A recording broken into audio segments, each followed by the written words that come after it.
नमस्कार, समाचार में आप सभी का स्वागत है। आपके साथ मैं हूं पराक्रम सिंह शेखावत। बताएंगे बड़ी खबरें। शुरुआत करेंगे सुर्खियों से।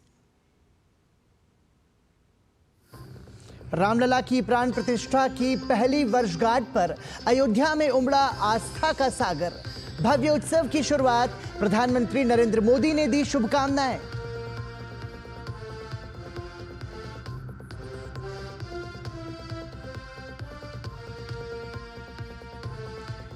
दिल्ली चुनाव में तेज हुआ पोस्टर वार। भाजपा ने केजरीवाल को बताया आपदाए आजम। आप ने पोस्टर जारी कर केजरीवाल को बताया ईमानदार।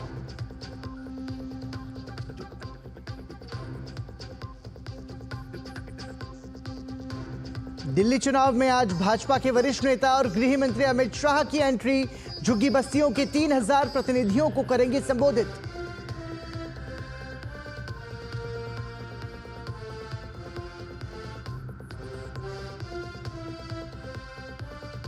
अमेरिका ने रूस के ऊर्जा क्षेत्र को दिया बड़ा झटका।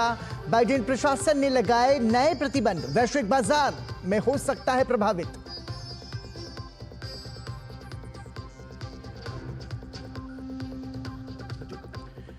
उत्तर भारत में अगले कुछ दिन और सितम ढाएगी ठंड। कोहरे के कारण ट्रेन और हवाई सेवाएं प्रभावित।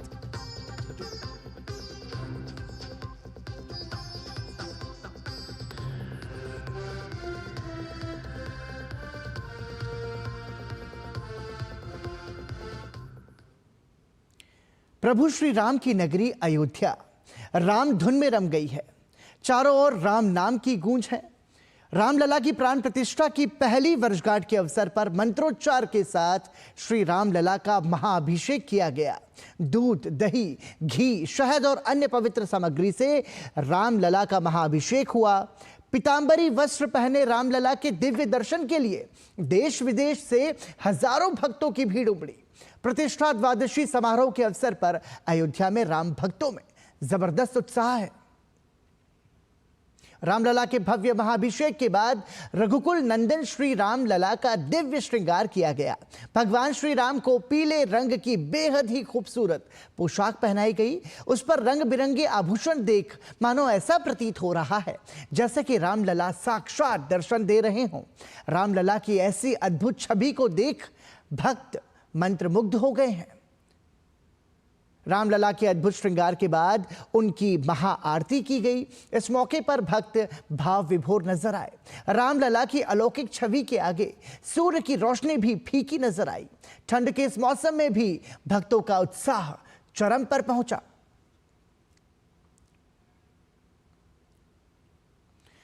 उत्तर प्रदेश के मुख्यमंत्री योगी आदित्यनाथ ने राम जन्मभूमि मंदिर के प्राण प्रतिष्ठा समारोह की पहली वर्षगांठ के अवसर पर श्री राम जन्मभूमि मंदिर में दर्शन किए।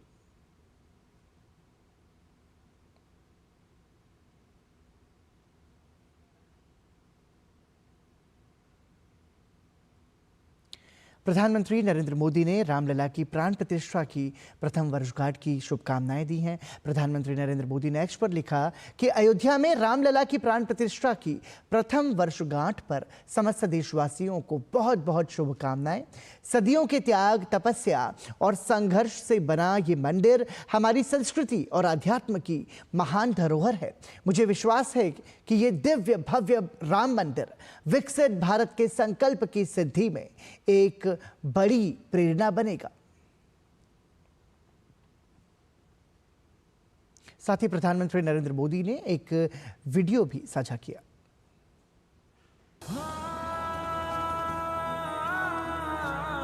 ये कैलेंडर पर लिखी एक तारीख नहीं, ये एक नए काल चक्र का उद्गम है।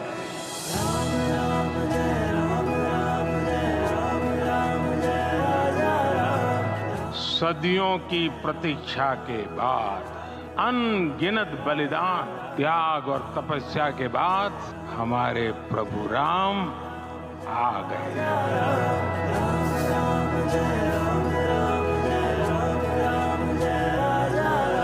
सर्वे भवन्तु सुखिनः, ये संकल्प हम सदियों से दोहराते आए। उसी संकल्प को राम मंदिर के रूप में साक्षात आकार मिला है। तुझसे ही तो है शक्ति मेरी राम। मात्र एक देव मंदिर नहीं है, ये भारत की दृष्टि का, भारत के दर्शन का, भारत के दिग्दर्शन का मंदिर है। तुझ में ही तो है भक्ति मेरी, तुझसे ही तो है शक्ति मेरी। ये राम के रूप में राष्ट्र चेतना का मंदिर है। ये भव्य राम मंदिर साक्षी बनेगा भारत के उत्कर्ष का, भारत के उदय का।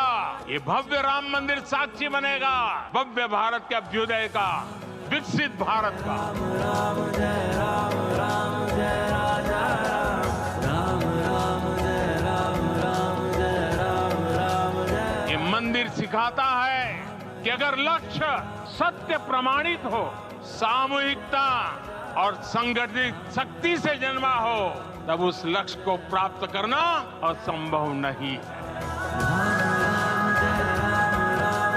गुलामी की मानसिकता को तोड़कर उठ खड़ा हो राष्ट्र, अतीत के हर दंश से हौसला लेता हुआ राष्ट्र ऐसे ही नव इतिहास का सृजन करता है। सियावर रामचंद्र की जय। केंद्रीय गृह मंत्री अमित शाह ने रामलला की प्राण प्रतिष्ठा की प्रथम वर्षगांठ की शुभकामनाएं दी हैं। केंद्रीय मंत्री अमित शाह ने एक्स पर अपने संदेश में लिखा कि अयोध्या में श्री राम जन्मभूमि मंदिर में रामलला की प्राण प्रतिष्ठा की प्रथम वर्षगांठ की सभी राम भक्तों को हार्दिक शुभकामनाएं। प्रभु श्री राम का जीवन मानवता और नैतिकता का अनुपम उदाहरण है। 500 वर्षों की प्रतीक्षा को समाप्त करते हुए गत वर्ष मोदी जी ने अयोध्या में प्रभु श्री रामलला की प्राण प्रतिष्ठा कर पूरे देश में आध्यात्मिक चेतना का पुनर्जागरण किया। ये भव्य मंदिर सदियों तक देशवासियों की आस्था और आकांक्षा का प्रतीक बना रहेगा। श्री राम जन्मभूमि आंदोलन में योगदान देने वाले सभी महानुभावों का स्मरण कर उनका आभार व्यक्त करता हूं। मोदी सरकार सांस्कृतिक विरासतों के पुनरुत्थान की दिशा में समर्पित भाव से कार्य करती रहेगी। साथ ही केंद्रीय गृह मंत्री अमित शाह ने एक वीडियो संदेश भी साझा किया।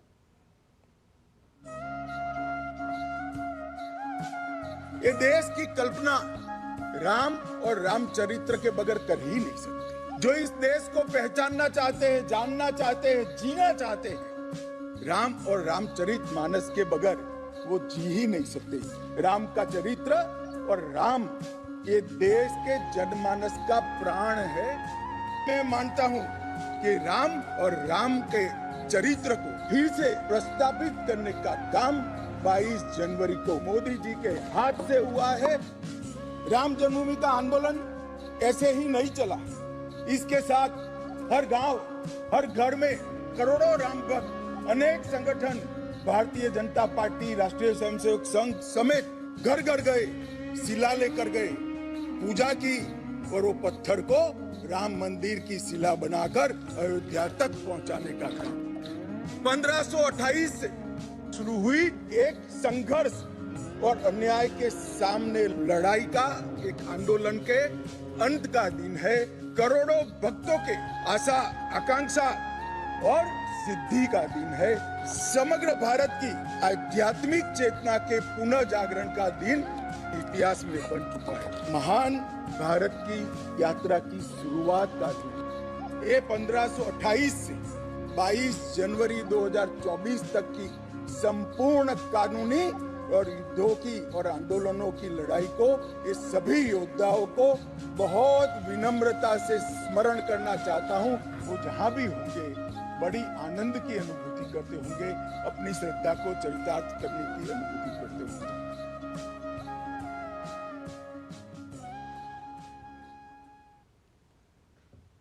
और आइए बात करते हैं दिव्य और भव्य महाकुंभ की।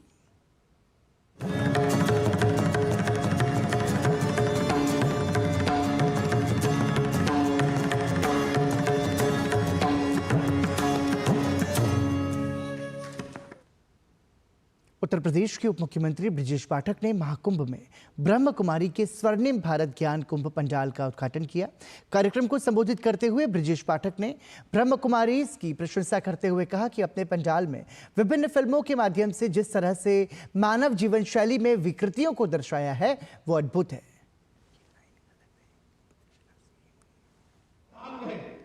पंडाल में आकर के अपने जीवन का जो उद्देश्य है उसे पूरा कर पाएंगे। जो भी प्रयागराज में संगम तट पर महाकुंभ स्थल पर आ रहे हैं, सबके मन में इच्छा है वो मोक्ष को प्राप्त करें। मरने जीने की जो लंबा एक सिलसिला चला रहा जो उसको हम दूर होकर के मोक्ष को प्राप्त करें, ईश्वर को प्राप्त करें, तो मुझे लगता है कि उसके अच्छे ढंग से चरित्र चित्रण आपने यहाँ पर किया है। सबको आपके पंडाल में आकर के लाभ पहुंचेगा और लोग ईश्वर की प्राप्ति के लिए जो अपने मन में आकांक्षा पाले यहाँ आएंगे संकल्प तट पर, उनको एक कदम आगे बढ़ने में ये पंडाल जरूर मदद करेगा, ये मैं कह सकता हूं। महाकुंभ में शामिल होने के लिए श्रद्धालु सुबह सुबह घने कोहरे के बावजूद संगम घाट पर स्नान करने के लिए पहुंचे। गंगा, यमुना और सरस्वती का जिस स्थान पर संगम होता है वहीं पर बना है संगम घाट। 3 नदियों का संगम स्थल होने के कारण इसे त्रिवेणी घाट भी कहा जाता है।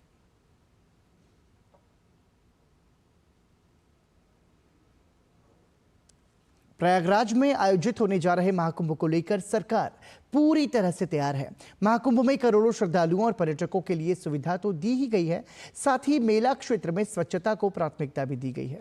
गंगा की निर्मलता बनाए रखने के लिए कचरा प्रबंधन ने प्रभावी व्यवस्था की है, जिसमें प्लास्टिक मुक्त क्षेत्र का निर्माण प्राथमिकता में शामिल है। राष्ट्रीय स्वच्छ गंगा मिशन के तहत 152.37 करोड़ रुपए की लागत से आधुनिक तकनीक और पारंपरिक तरीकों का सामंजस्य करते हुए स्वच्छता प्रबंधन के विशेष उपाय लागू किए जा रहे हैं। महाकुंभ के दौरान मेला क्षेत्र में 12,000 फाइबर रीइंफोर्स्ड प्लास्टिक टॉयलेट्स का निर्माण किया गया है, जो सेप्टिक टैंकों से लैस है। इसके साथ ही 16,100 प्री फैब्रिकेटेड स्टील टॉयलेट्स बनाए गए हैं, जिनमें सोख्ता गड्ढों की सुविधा है। ये टॉयलेट्स पर्यावरण अनुकूल दृष्टिकोण को बढ़ावा देने के साथ साथ स्वच्छता भी सुनिश्चित करेंगे। मेला क्षेत्र में कचरे के प्रभावी प्रबंधन के लिए 20,000 कचरा डिब्बे लगाए गए हैं, जो स्रोत पर ही कचरे को अलग करने में मदद करेंगे। इस प्रक्रिया से पुनरुपयोग और पुनर्चक्रण को बढ़ावा मिलेगा। कचरा संग्रहण और निष्पादन को अधिक सुचारू बनाने के लिए 37.75 लाख लाइनर बैग का उपयोग सुनिश्चित किया गया है। यह सुव्यवस्थित अपशिष्ट प्रबंधन प्रणाली मेला क्षेत्र को स्वच्छ और पर्यावरण अनुकूल बनाएगी। महाकुंभ 2025 के लिए अपनाई गई ये रणनीतियां न केवल स्वच्छता के उच्च मानक स्थापित करेंगी, बल्कि पर्यावरणीय स्थिरता के प्रति देश की प्रतिबद्धता को भी दर्शाएंगी।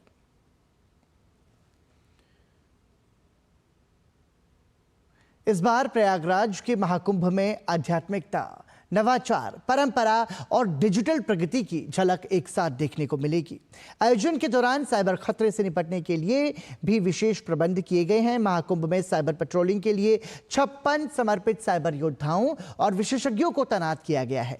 धोखाधड़ी वाली वेबसाइट्स, सोशल मीडिया घोटालों और फर्जी लिंक जैसे साइबर खतरों का मुकाबला करने के लिए महाकुंभ साइबर पुलिस स्टेशन की स्थापना की गई है। मेला क्षेत्र में साइबर खतरों के बारे में जागरूकता बढ़ाने के लिए 40 वेरिएबल मैसेजिंग डिस्प्ले लगाए जा रहे हैं। साइबर विशेषज्ञ सक्रिय रूप से ऑनलाइन खतरों की निगरानी कर रहे हैं और सोशल मीडिया प्लेटफॉर्म का शोषण करने वाले गिरोहों की जांच कर रहे हैं। बड़े पैमाने पर जन जागरूकता अभियान के लिए एक मोबाइल साइबर टीम भी तैनात की गई है। फिलहाल विशेषज्ञों की टीम ने करीब 50 संदिग्ध वेबसाइट्स की पहचान की है और इनके खिलाफ कार्रवाई जारी है।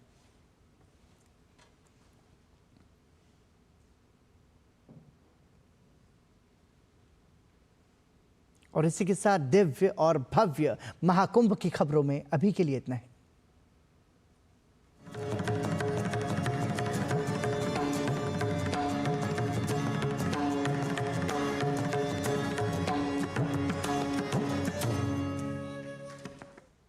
और यहां रुक रहे हैं एक छोटे से ब्रेक के लिए। देखते रहिए डीजी न्यूज।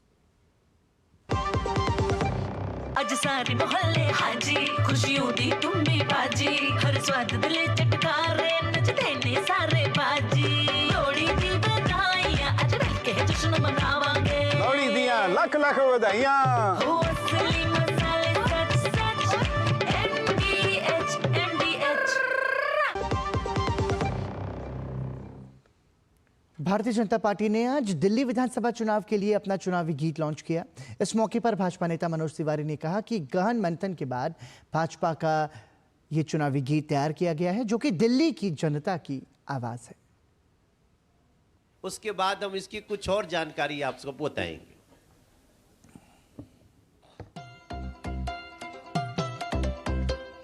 दस साल से झेले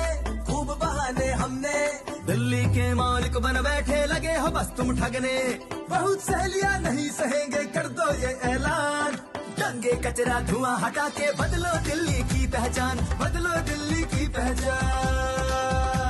बहाने नहीं बदलाव चाहिए,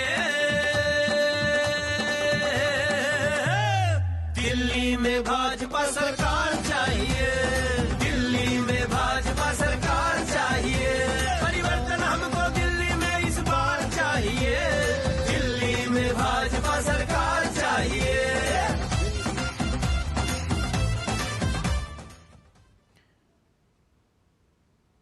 समुद्र मंथन से अमृत निकला, छलका वहां वहां होता है।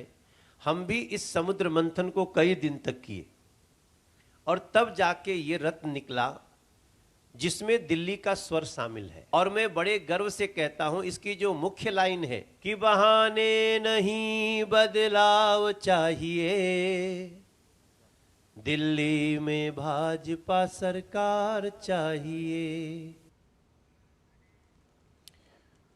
वहीं दिल्ली भाजपा अध्यक्ष वीरेंद्र सचदेवा ने दिल्ली सरकार को आपदा सरकार बताते हुए तंज कसा है। साथ ही उन्होंने कहा कि दिल्ली की जनता की चाह है कि यहां भाजपा की सरकार बने।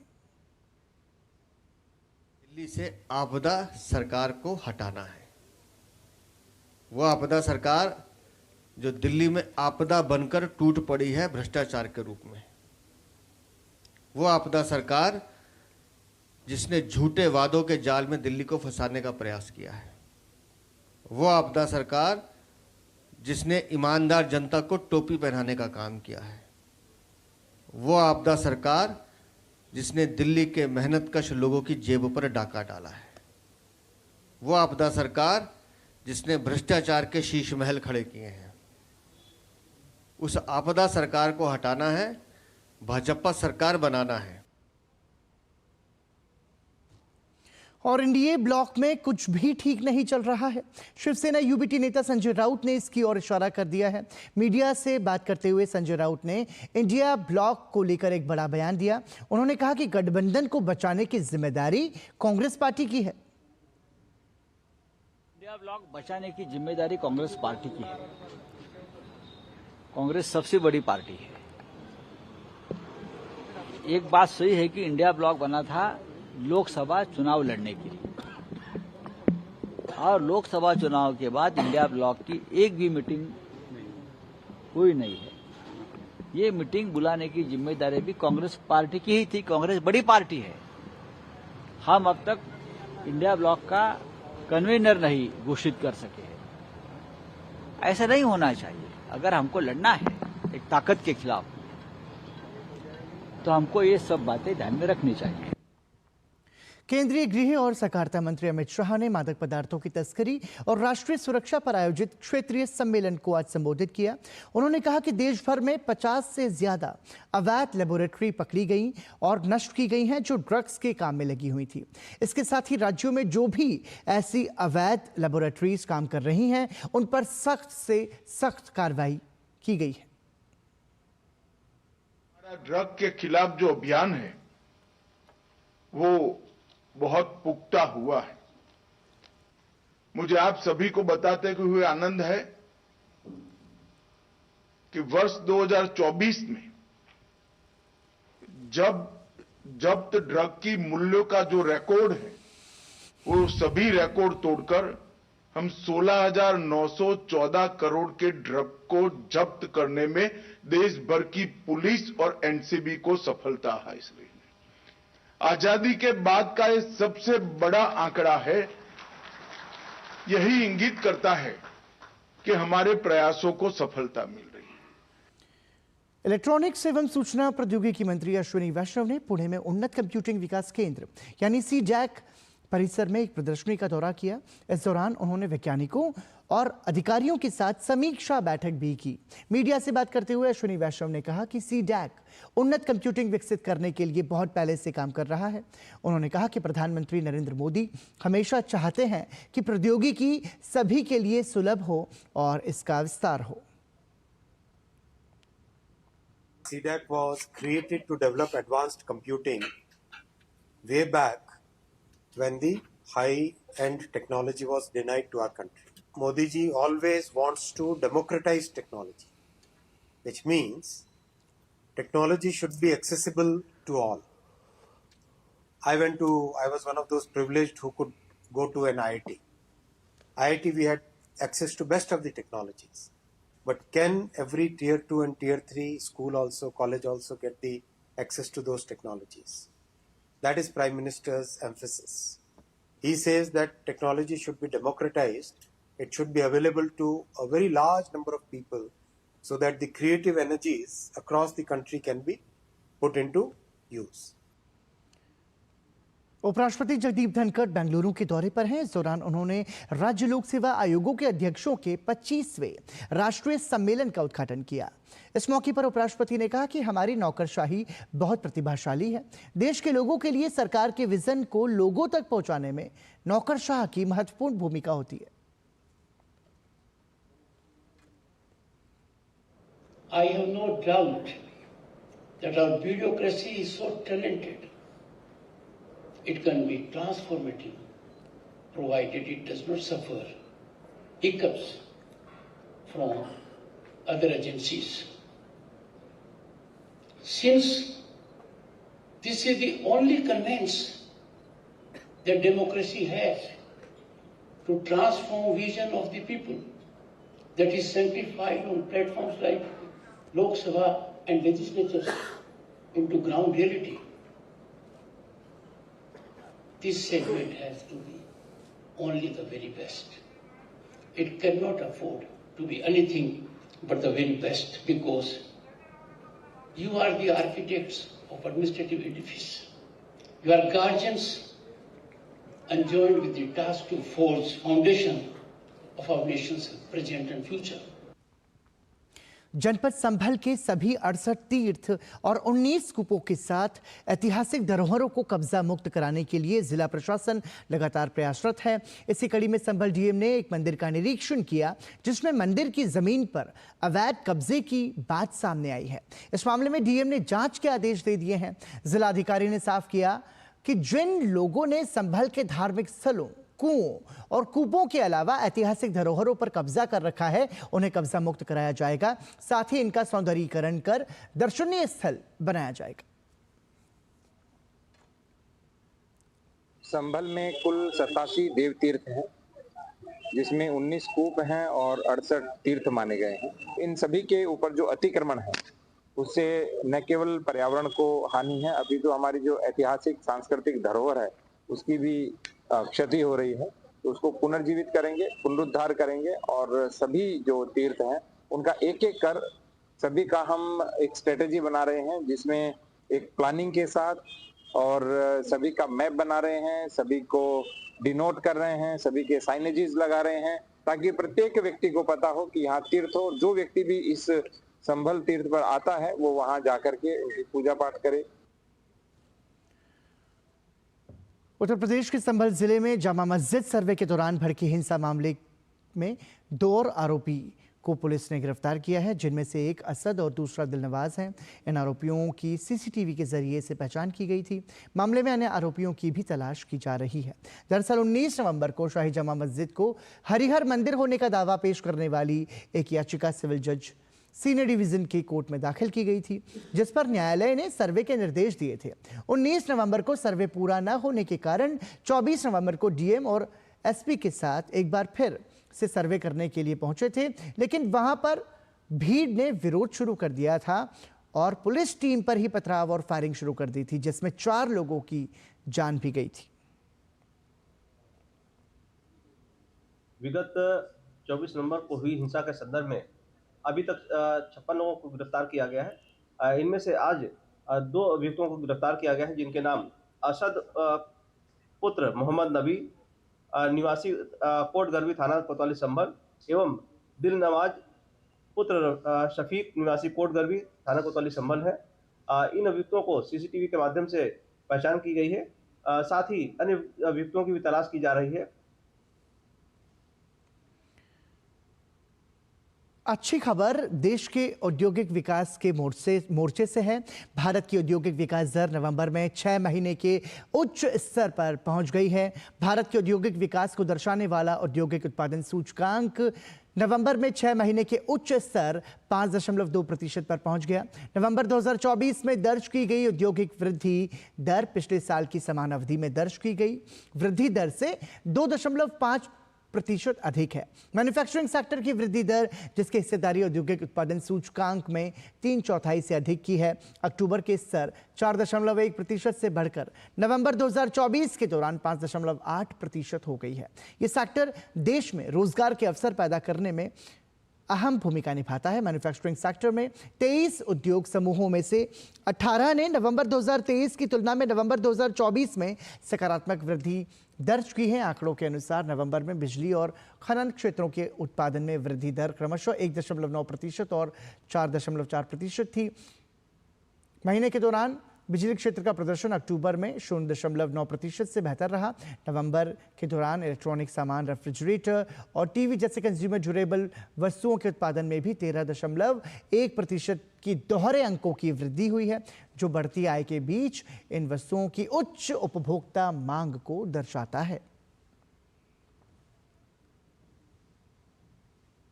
अमेरिका ने रूस की कई ऊर्जा कंपनियों पर प्रतिबंध लगाने का फैसला किया है।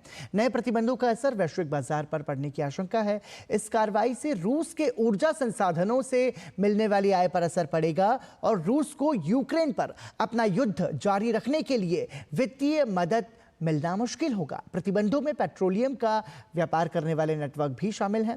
वहीं नए प्रतिबंधों पर यूक्रेन के राष्ट्रपति ज़ेलेंस्की ने कहा कि ये प्रतिबंध मॉस्को के लिए एक बड़ा झटका है। उन्होंने कहा कि रूस तेल से जितना कम राजस्व कमाएगा, उतना ही जल्दी शांति बहाल होगी।